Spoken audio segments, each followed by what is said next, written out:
Hello students, we are going to discuss the economics part of social science, the chapter 14, economic concepts and planning, and the topic of ours is economic progress and development. In economics, students, these terms progress and development are very important. So today we will discuss and try to understand the concept of progress and the development. Economic progress. Economic progress is the increase in income or actual production of a country along with time. It means in the economic progress, production of a country is increased as it passed time. It indicates the increase in national income and per capita income. Likewise, it also indicates, it tells us that if there is economic progress, so it is increase in the national income and per capita income. Students, it is the direct assessment of changes in economy. It means this is the direct assessment of changes in economy. means इसके द्वारा हम ये assessment करते हैं, उनका measure करते हैं, पता लगाते हैं कि किस प्रकार से हमारी जो इकोनॉमी है वो चेंज हो रही है, यानी उसमें प्रोग्रेस हो रही है. इन सब बातों से हम पता लगाते हैं कि अगर इकोनॉमी में प्रोग्रेस हो रही है तो नेशनल इनकम भी बढ़ेगी और लाइकवाइज पर कैपिटा इनकम भी इंक्रीज होगी. Students, generally it is seen as measurement of development. और डेवलपमेंट को समझने के लिए, डेवलपमेंट की जो हमारी कंसेप्ट है उसमें जो प्रोग्रेस है वो एक इम्पोर्टेंट पार्ट प्ले करती है. यानी बगैर प्रोग्रेस के डेवलपमेंट नहीं हो सकता. हमको प्रोग्रेस को मेज़र करना होगा, तभी हम पता लगाएंगे कि whether it is a development in economy और not. Students, economic progress is the development of natural, physical, human capital resources of a country, and progress tells us that there would be progress in the field of natural, physical, human capital resources of a country. यानी देश के जो हमारे natural, physical और human capital resources हैं वो भी बढ़ रहे होते हैं, उनमें भी डेवलपमेंट हो रहा होता है अगर वहाँ पर इकोनॉमिक प्रोग्रेस हो रही होगी. तो bye increase in quality and it's best use, highest standard of economic and production can be achieved. Students, very clear thing, अगर हमारी क्वालिटी इम्प्रूव हो रही है तो हमारी जो इनकम है और जो हमारा प्रोडक्शन है उसको हम अचीव कर सकते हैं. यानी हम क्वालिटी में इंक्रीज़ करके अपने जो हमारे दूसरे गोल हैं कि हम अपनी इनकम बढ़ा लें, हम अपना प्रोडक्शन बढ़ा लें, उन गोल्स को हम अचीव कर सकते हैं. क्योंकि अच्छी क्वालिटी की चीज़ों को ख़रीदने के लिए ग्राहक, जो हमारे कंज्यूमर हैं, जो कस्टमर हैं, वो मार्केट में उनको ख़रीदने के लिए जाते हैं. इसलिए अगर क्वालिटी अच्छी होगी तो प्रोडक्शन भी ज़्यादा होगा और ये प्रोग्रेस का एक साइन है. Economic progress is a long term quantitative process. और इकोनॉमिक जो प्रोसेस है हमारी वो क्वांटिटी में बढ़ना है, increase in quantity. This is a process based on quantity. There are no qualitative dimensions of economic progress. अगर हम इकोनॉमिक प्रोग्रेस को समझें तो इसमें क्वालिटी बेसिस इम्प्रूवमेंट नहीं होते हैं, बल्कि केवल क्वांटिटेटिव जो प्रोग्रेस है, जो प्रोसेस है उसकी वही केवल दिखाई पड़ती है. It is a value less concept. यहाँ आपको बहुत अच्छी तरह समझना होगा कि अगर प्रोग्रेस हो रही है प्रोडक्शन में, नेशनल इनकम में, पर कैपिटा इनकम में, तो ये इस बात का साइन है कि वैल्यू को हमने इग्नोर किया हुआ है। जो हमारी ह्यूमन वैल्यूज़ हैं कि जैसे मान लो मज़दूरों के काम करने के घंटे हैं वो कम रखे जाएं, और जो सुख शांति हो समाज में ऐसी हम उम्मीद नहीं कर सकते, क्योंकि वैल्यू का इसमें कोई स्थान नहीं होता है। केवल ये देखा जाता है कि क्वांटिटी में जो हमारा प्रोडक्शन है, हमारी इनकम है, वो इंक्रीज हो। No attention is paid to changes in social, political and institutional conditions. और इन बातों का इसमें कोई महत्व नहीं है, ना इन पर ध्यान दिया जाता है कि हमारा समाज, हमारी जो राजनीति है और इससे जुड़े इंस्टीट्यूशनल कंडीशंस हैं वो अच्छी हों, वो अच्छी होंगी या होनी चाहिए, इस बात पर कोई ध्यान नहीं दिया जाता। इंस्टीट्यूशनल जैसे हमारी जुडिशरी सिस्टम है, जैसे हमारी डिप्लोमेटिक जो एरिया है, फील्ड है, इनके चेंजेस पर कोई ध्यान नहीं दिया जाता है, वो किसी भी हालत में हो। केवल प्रोग्रेस का मतलब है कि इंक्रीज होना चाहिए नेशनल इनकम में, पर कैपिटा इनकम में, प्रोडक्शन में। Students,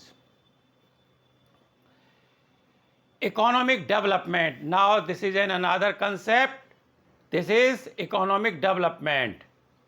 Economic development is a broader concept that economic growth means economic growth दिखाती है हमारी कि इकोनॉमिक जो डेवलपमेंट है ये उसकी एक नेसेसरी कंडीशन है। अगर इकोनॉमिक ग्रोथ होगी तो इकोनॉमिक डेवलपमेंट जरूर होगा। It is a process in which net national income and per capita income increase in an economy, and there are also favorable changes in social status, cultural form, institutional structure, techniques of production and economic structure. हमने economic progress में जाना कि इन बातों पर कोई ध्यान नहीं दिया जाता है, लेकिन डेवलपमेंट में हमारी समाज की स्थिति, हमारा जो सोशल स्टेटस है, हमारी कल्चरल का जो फॉर्म है, हमारे जो इंस्टीट्यूशनल स्ट्रक्चर है और हमारी टेक्निक्स हैं प्रोडक्शन करने की, इन सभी में भी चेंज होता है और ये हमारा जो इकोनॉमिक स्ट्रक्चर है ये उससे बेहतर होता है। यानी जो हमारी इनकम है उसे नेट नेशनल इनकम माना जाता है, नेट नेशनल इनकम को काउंट किया जाता है, क्योंकि बाकी चीज़ों को इसमें से लेस कर दिया जाता है। जो एक्सपेंसेस हैं, या जैसा हमने आपको पिछले अपने एक्सप्रेशन में बताया कि अगर नेशनल इनकम पर कैपिटा इनकम ज़्यादा है और जो ग्रॉस इनकम है उसमें से अगर लेने वाले को अपनी जो डिफेंस है उस पर खर्च करना पड़ रहा है, सिक्योरिटी पर खर्च करना पड़ रहा है, एजुकेशन पर खर्च करना पड़ रहा है, हेल्थ पर करना पड़ रहा है, तो ग्रॉस इनकम में से ये सब लेस करने के बाद उसकी नेट इनकम होगी। तो इस तरीके से इकोनॉमिक डेवलपमेंट में हमको देखना होता है कि नेट नेशनल और नेट जो आपकी पर कैपिटा इनकम है, ये दोनों इनकी क्या स्थिति है। Economic development assures economic, social and political welfare of the nation. ये बड़ी बात है कि जहाँ वैल्यूज़ को इग्नोर किया जाता था, जो प्रोग्रेस थी हमारी इकोनॉमिक प्रोग्रेस, वहाँ डेवलपमेंट में इन चीज़ों को काउंट किया जाता है कि इकोनॉमिक डेवलपमेंट तभी होगा जब हमारा जो इकोनॉमिक, सोशल और पॉलिटिकल जो स्ट्रक्चर है वो वेलफेयर के रूप में सामने आए, लोगों को जो भी गवर्नमेंट रूल कर रही हैं उनसे संतुष्टि हो, जिन भी प्रोडक्शन को वो यूज़ कर रहे हैं उनमें उनकी क्वालिटी हो और सेटिस्फैक्शन हो, देश में शांति हो और लोग सुरक्षा की भावना महसूस करें, लोगों को जीने में आनंद आए और उनका कल्याण हो। ये भावना हमारी इकोनॉमिक डेवलपमेंट से जुड़ी हुई है। There are also qualitative aspects of economic development. तो यहाँ पर जो डेवलपमेंट में क्वालिटेटिव आस्पेक्ट्स तो है ही है, इसके अलावा these qualitative aspects can not be expressed by increase in net national income and per capita income. चाहे national income, net national income और पर कैपिटा इनकम ज़्यादा हों, लेकिन हम इसको डेवलपमेंट तब तक नहीं कहेंगे जब तक लोगों को मन में शांति ना हो, सुख सुविधा ना हो, उनको सेटिस्फैक्शन ना हो। The sum total of economic development and favourable changes in social, cultural, political and institutional structure is called economic development. यानी पूरा जो हमारा टोटल है, जिसमें economic development and favourable changes in social, cultural, political and institutional structure is called economic development. यानी इन सभी में भी चेंज होना चाहिए, ये भी बेहतरी की ओर काम करें, तब माना जाएगा कि इकोनॉमिक डेवलपमेंट हुआ है। Economic progress important aspect of economic development, so there can be no development without progress। यहाँ ध्यान देने वाली बात है कि डेवलपमेंट में प्रोग्रेस जो वो शामिल होती है, बगैर प्रोग्रेस के डेवलपमेंट भी नहीं हो सकता। लेकिन अगर अकेले हम डेवलपमेंट की बात करें तो उस डेवलपमेंट में वेलफेयर की जो हमारे कंसेप्ट है वो इंक्लूड रहता है। Economic development is considered more suitable than economic progress. यहाँ ये खास तौर से ध्यान देने वाली बात है कि इकोनॉमिक जो डेवलपमेंट है उसको समझा जाता है ज़्यादा सूटेबल समझा जाता है समाज के लिए, लोगों के लिए, कंपैरिजन अगर हम करें इकोनॉमिक प्रोग्रेस से। इन measuring welfare and standard of development of a nation. यानी अगर किसी कंट्री में इकोनॉमिक डेवलपमेंट हो रहा है तो हम ये मान सकते हैं कि उनके लिविंग ऑफ स्टैंडर्ड और उनका जो वेलफेयर है वो उस नेशन में अवश्य ही हो रहा होगा। In development of social science when it was considered that the level of income and per capita income were insufficient criteria for measuring economic development। यानी अगर इकोनॉमिक डेवलपमेंट को हम मेज़र कर रहे हैं तो उसमें इन बात का कोई भी महत्व नहीं है कि पर कैपिटा इनकम वो इनसफिशिएंट है। यानी अगर पर कैपिटा इनकम कम भी है और डेवलपमेंट हो रहा है तो मानना चाहिए कि ये एक बेहतर स्थिति है प्रोग्रेस से कंपैरिजन करने पर। Some other concepts of development like continuous development and human development became popular. इससे आगे और भी हमारी कंसेप्ट हैं जिसमें डेवलपमेंट की भी दो स्थितियां सामने आती हैं, एक तो कंटिन्यूअस डेवलपमेंट और दूसरा है ह्यूमन डेवलपमेंट। ये दोनों भी इकोनॉमिक्स में पॉपुलर हो चुकी हैं। Sustainable development, it is very important term in economics that continuous development fulfills the present needs without compromising with capability of satisfying the needs of future generation। बहुत अच्छी बात कही गई है, आप समझें कि ऐसा कोई भी डेवलपमेंट जो आज हो रहा है लेकिन वो हमारी फ्यूचर जनरेशन के लिए नुकसानदेह है, तो इस प्रकार के डेवलपमेंट को हम सही डेवलपमेंट नहीं मानेंगे। हमको डेवलपमेंट कैसा होना चाहिए? सस्टेनेबल। यानी आज का जो डेवलपमेंट है it also keep the welfare of future generation in mind. It is such an economic development which is done without harming natural resources. और इस तरह के डेवलपमेंट में हमारे जो नेचुरल रिसोर्सेज हैं उनको भी किसी भी प्रकार का नुकसान नहीं पहुंचना चाहिए। The development which is done maintaining natural resources is called continuous development. तो इस प्रकार से जो डेवलपमेंट है और वो हमारे नेचुरल रिसोर्स को मेंटेन करके हो रहा है तो इसको हम कहेंगे continuous development. Assimilated development.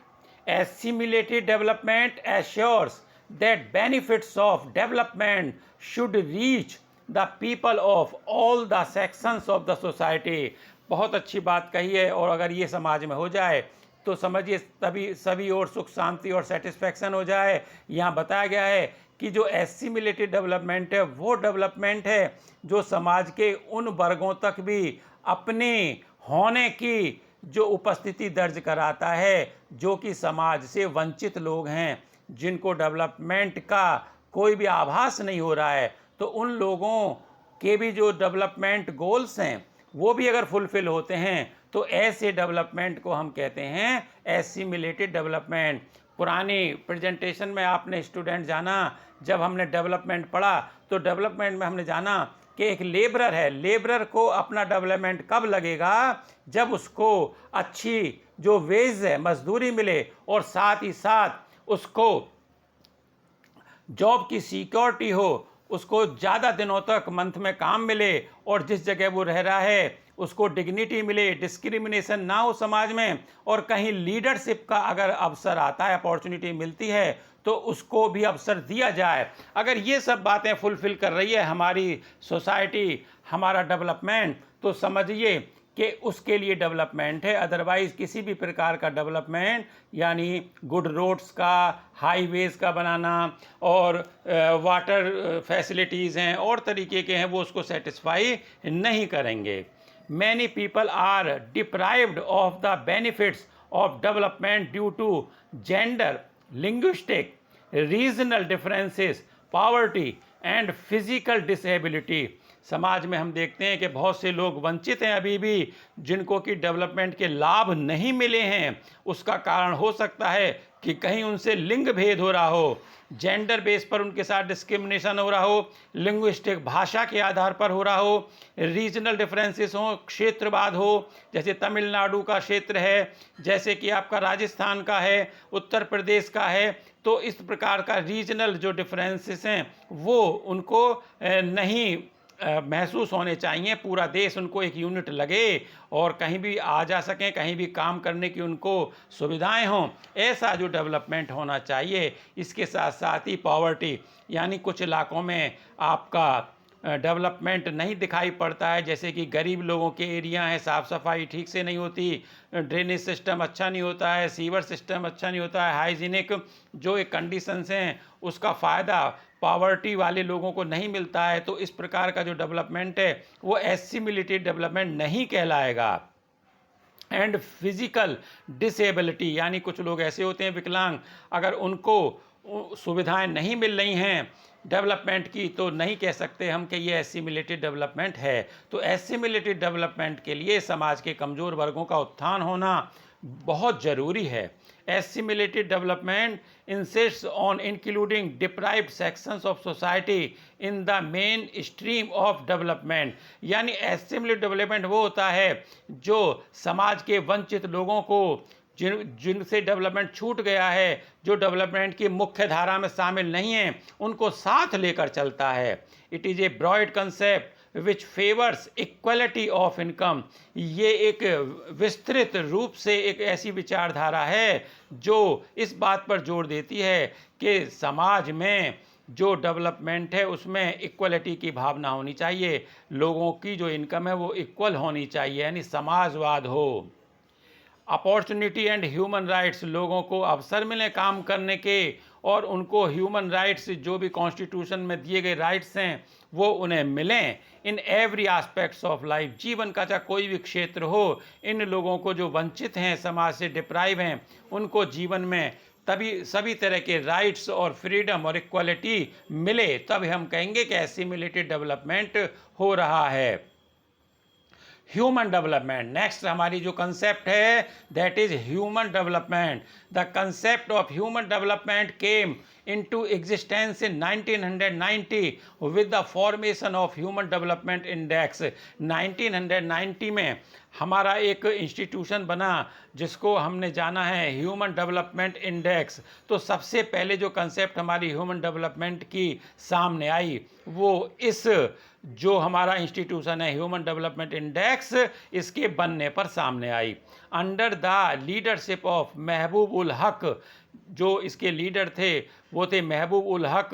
N index was prepare to measure, एक ऐसा इंडेक्स प्रिपेयर किया गया जिसने मेज़र किया the level of the human development, कि मनुष्यों का जो डेवलपमेंट है वो कितना है, कैसा है, ये सब उसने मेज़र किया बाय इंक्लूडिंग 3 मेजर आस्पेक्ट्स। और इसमें उन्होंने जो 3 मेजर आस्पेक्ट्स हैं, बड़े आस्पेक्ट्स हैं, बड़ी विचारधाराएं हैं, बड़े क्राइटेरिया हैं, उनको शामिल किया।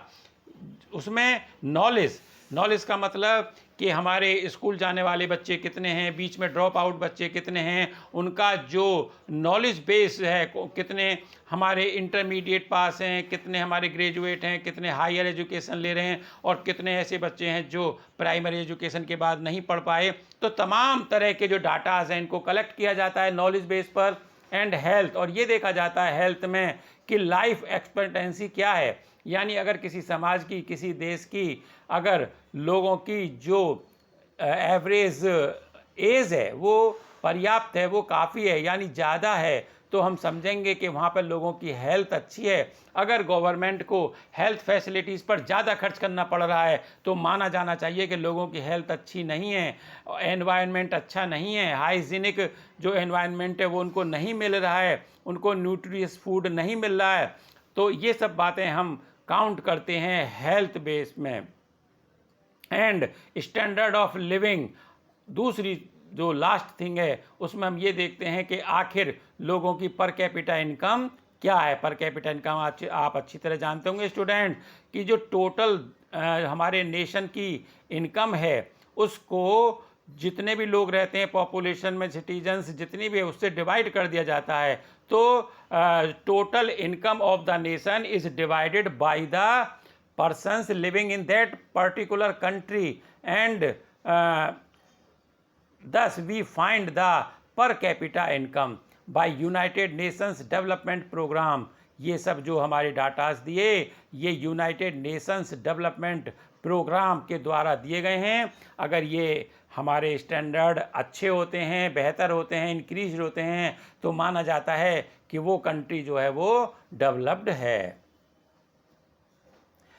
This index was prepared keeping in mind that last criteria of evaluating the results of development should be expansion of alternatives of mankind। ये जो इंडेक्स है ये इस प्रकार से प्रिपेयर किया जाता है जिसमें इस बात को ध्यान में रखा जाता है कि जो हमारे क्राइटेरिया हैं उनसे हम परिणामों की तुलना करें और ये पता लगाएं कि आखिर डेवलपमेंट किस रूप में हो रहा है, क्या मैन काइंड के लिए ज़रूरी चीज़ें उनको मिल रही हैं, सेटिस्फैक्शन है, उनका वेलफेयर है या नहीं। In this procedure economic development is a means and not an and.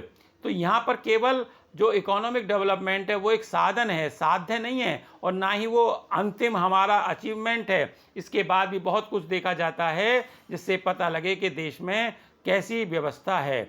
This index made the issue of development from money oriented to human oriented. यहाँ पर मनी ओरिएंटेड की बजाय ह्यूमन ओरिएंटेड जो विचारधारा है उसको प्रमुखता दी जाती है, यानी मनुष्यों की सुख शांति, कल्याण और सेटिस्फैक्शन पर ज़्यादा जोर दिया जाता है। It is an effective index in measuring the level of development and welfare comparing between different Nations. विभिन्न जो हमारी डिफरेंट कंट्रीज़ हैं उनमें अगर हम कंपैरिजन करते हैं कि उनका डेवलपमेंट स्तर क्या है, तो इन सब बातों को हम अच्छी तरीके से मेज़र करते हैं और पता लगाते हैं कि वेलफेयर उनका कितना है अलग अलग नेशंस का। स्टूडेंट्स, तो आज आपने ये हमारी जो डिफरेंट टाइप ऑफ डेवलपमेंट और इकोनॉमिक जो प्रोग्रेस है इसको समझा। नेक्स्ट प्रेजेंटेशन में इससे आगे चैप्टर में हम डिस्कस करेंगे स्टूडेंट्स। तब तक के लिए बाय।